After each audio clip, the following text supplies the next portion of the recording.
মার্কিন president Donald Trump দাবি করেছেন যে ইরানের ৩টি পারমাণবিক স্থাপনায় সফল হামলা শেষ করেছে যুক্তরাষ্ট্র।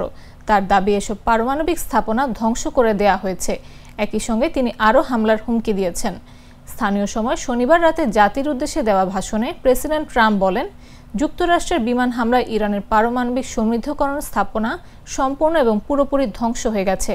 তিনি হুমকি দিয়েছেন যে তেহরান যদি শান্তি স্থাপনা না করে তবে আরও হামলা চালানো হবে। গভীর রাতে দেওয়া ভাষণে ট্রাম্প বলেন, হয় শান্তি আসবে নয়তো ইরানের জন্য গত ৮ দিনে আমরা যা দেখেছি তার চেয়েও বড় ট্র্যাজেডি হবে। মনে রাখবেন, এখনও অনেক লক্ষ্যবস্তু বাকি আছে।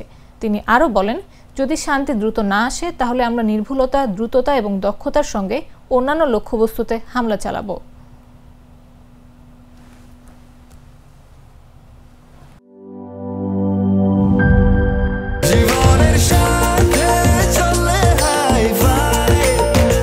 স্বাস্থ্যকর অল টাইম ফ্যামিলি কেক, সব সময় অল টাইম হেলদি লাইফ।